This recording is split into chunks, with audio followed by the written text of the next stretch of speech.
So then we are back with the modern understandings from the time of the Second Tabernacle services, where we find the Aramaic English translation of the word. This translation comes from the original manuscripts of the prophets of the Tzaielic lineage.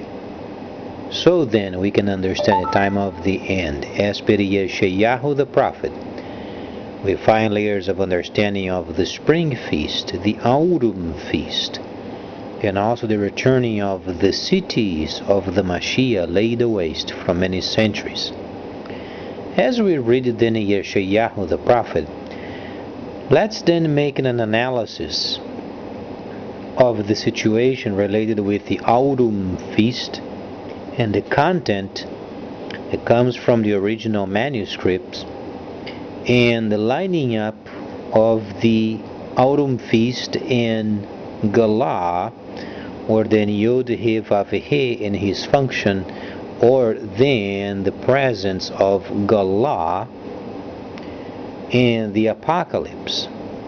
So then Yod He Vav He very smartly has recorded his holy instructions many centuries ago, so then during the time of the future events, then his instructions would be intact. Yet, through the centuries, there were a lot of modifications done with the content because of various reasons, and because the nation was persecuted for so long, they adapted portions of the instructions mostly related with the intricacies, or then the relationship with numbers and understandings, so then they could adapt where they were at. For instance, Goliath, truly the armor that he was using was not from the Philistines. The typical armor described in Goliath is from the Greco army. So it shows through the centuries the literary activity involved with, because the people were then truly exiled, quote unquote, in the Greco country. They were conquered. So then it's not a fact that takes away the divinity of the holy instructions. It simply places the scripture perspectively, where then the instructions and also the writings, the prophets, they become much more real. So when they are sometimes in combat, there are some extremely big numbers. We know for sure that it can't have so many thousands upon thousands upon thousands upon thousands of soldiers. The holy nation was not that big. So indicates they were manipulating the numbers. There were wars. There were conflicts, there were combats. But the outcome of the war were not so many people involved. So then, based from the holy instructions, for instance, the wife of Lot,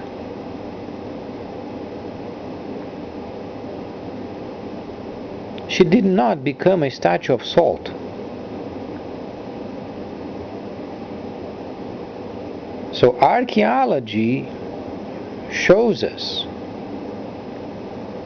history shows us, that the situation of herself glancing back at where she was at does not make a mystical situation and turn into a column of salt. It simply does not exist. Now what she did do was she went back to the city and she was burned with the others. The wife of Lot was not from the lineage, she was from the city.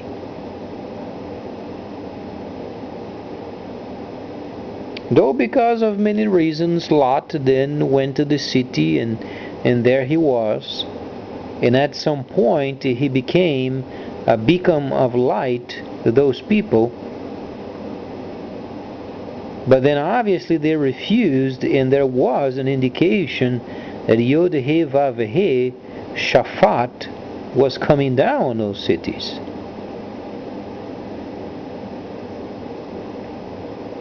There was a sounding of judgment, and those cities were burned.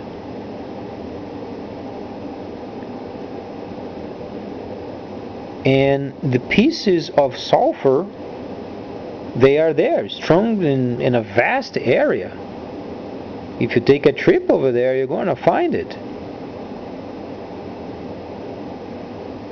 If you light a match in it, it comes out a blue flame. So there are steps of formation, and then this situation of wife of Lot becoming a column of salt is absolutely no.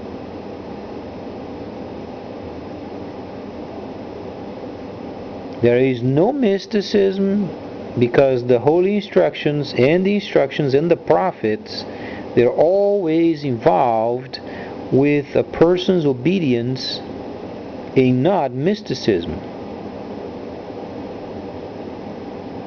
So this situation, as she glanced back in Hebrew, you're going to find she walked back into the city.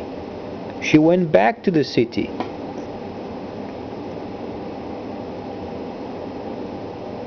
That's why the Greco-Romans were so novelists. They want to make a novel of every situation, so then people would be mesmerized and would be easy under the control. But then because of these modern days, then people have more knowledge because of the internet.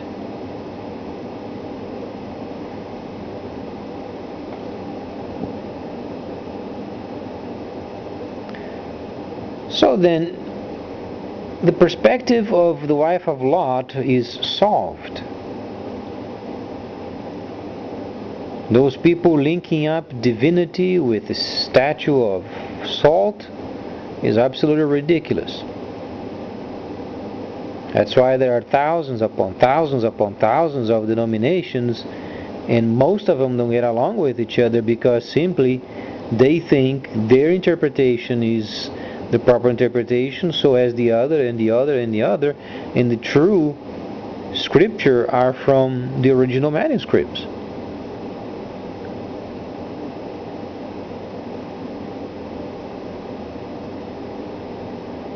So then Yochanan in the island of Patmos shows us the importance of, during those times, prisoners as cheap labor breaking down rocks. If you ever watched a documentary of building a lighthouse centuries ago, you would find extremely important knowing how to carve stone.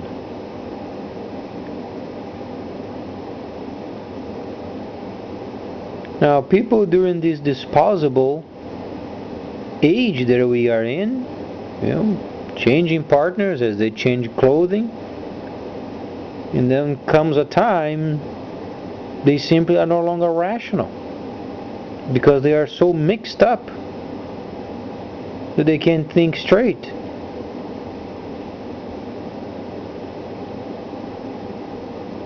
So that's where then Yod-He Vav-He in his function of Goliath always was giving warnings, caution with mixing up with other people, because he knew it comes a time, the mind gets screwed up after a while.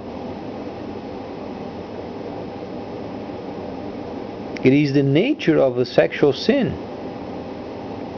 It impedes the spiritual understanding from the holy instructions. That's why then the Greco-Romans were a bit unique. When you have a bit of knowledge of the Hebrew culture and where the divine comes from, then you begin to analyze the situation via the structuring taught by the prophets in the holy instructions.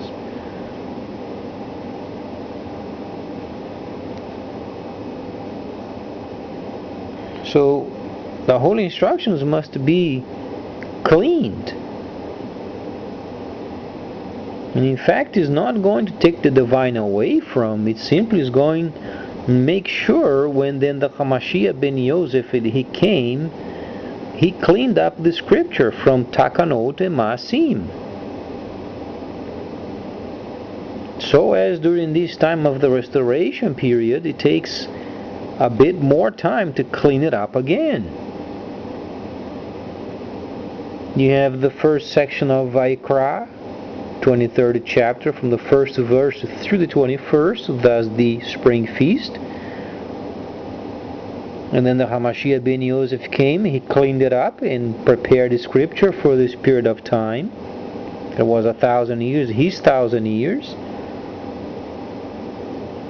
Then the scripture got dirty again, and then 1,000 years of deceit. Now the 1,000 years of deceit is gone. Now you're during the time of the restoration period prior of the autumn feast, the scripture, they have to be cleaned up again.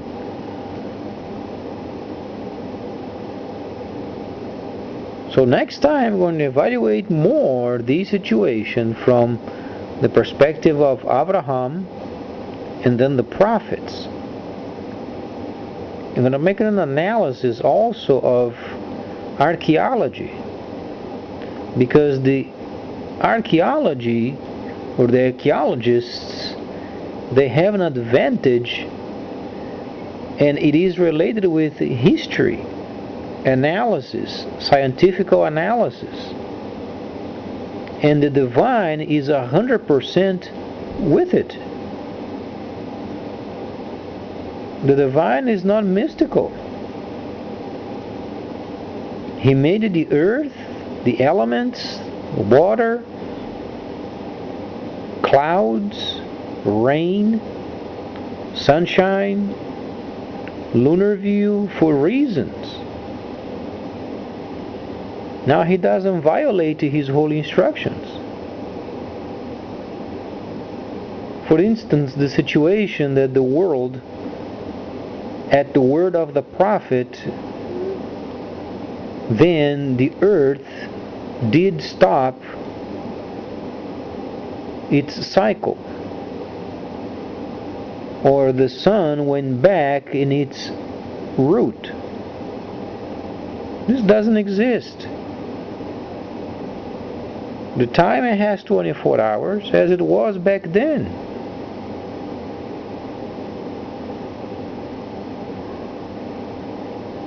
Now we may make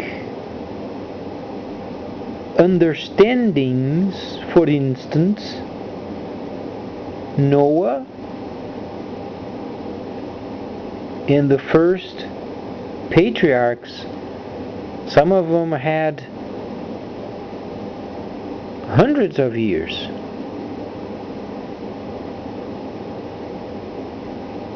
Now, the line of thinking is how many years Moses spent in the desert? Roughly 40 years. So it talks about a time of experience until he received more understandings from the divine. Okay. So those hundreds of years that people used to live in the past, does it not give you a few clues of the time spent of the lineage, or then the ancestry of a period of time until another spiritual level?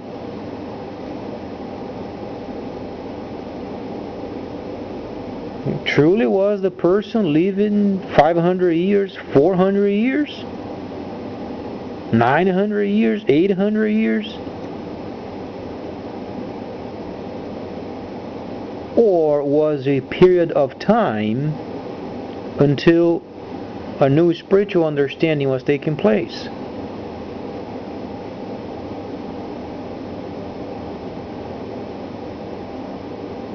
The yearly Shabbat, for instance, that the nation never respected,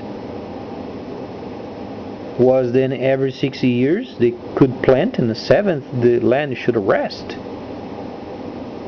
A period of 490 years had taken place until they were in exile, so then the land rested for 70 years. So a new level of spiritual understanding came up because of a period of time.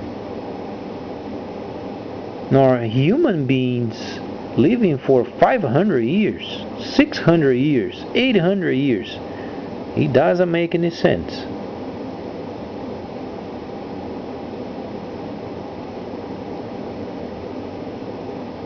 So truly, when you make an analysis of the whole instructions, you should consider 24 hours of a day as it was during the time of those people. There is a span of time that people, they are born and they die. There was no reason for people in the past living more than the normal life.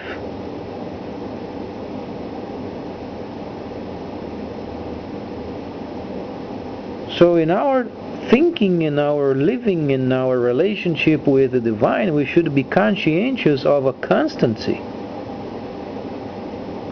What those people had so in special that they would be able to live 800 years, 900 years, nearly 1,000 years.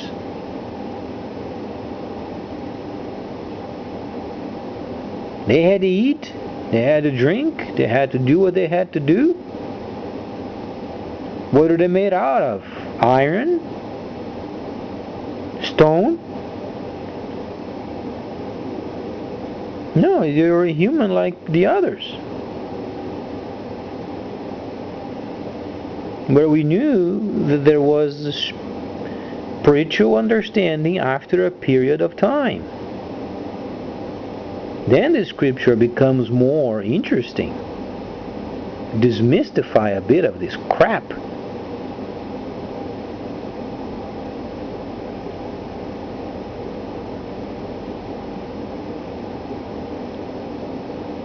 Now then, archaeology has a forward motion because they deal with the evidences of the earth, calculations of the time. They have archaeological references of what they find in the soil. Now these evidences cannot be mixed with mysticism. You have mysticism, you have facts, and you have faith. Now the content of the whole instructions is a bit screwed up. The combat they had before, it couldn't have, under any condition, hadn't so many thousands of people coming around and destroying each other. Those numbers were changed.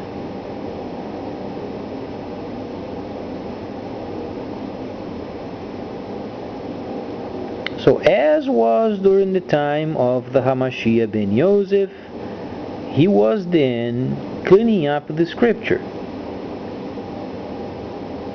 So as during the time of the restoration period, don't you think the instructions should be then restored?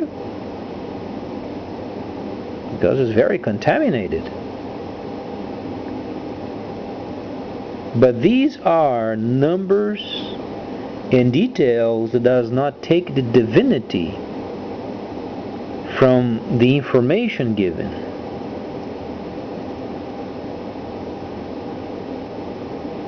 So later on, we're going to re-study then the path of Yohanan. This is very important because then the kingdom of Ethiopia, as we know of, then the later responsible for the guideship of the country visited with the Ajija, known as Solomon. Solomon wasn't his name. Sheba was not her name.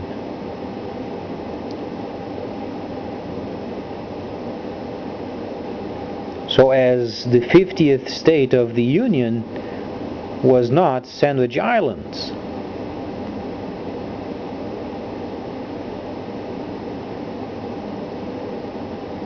For instance, we have be smart and read the information. He then reads history, reading then the content,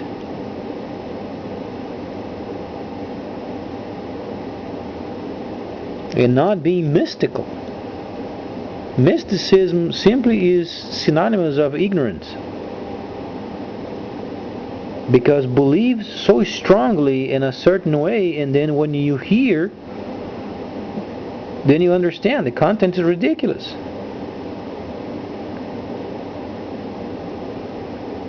It's because people mix faith and facts. Archaeology is purely factual. Now there are traces of divine content in the midst of it, but there are steps of formation until the divine is included in the content. Now most people are doing otherwise. They are being mystical first, and then they try to find evidence in the soil.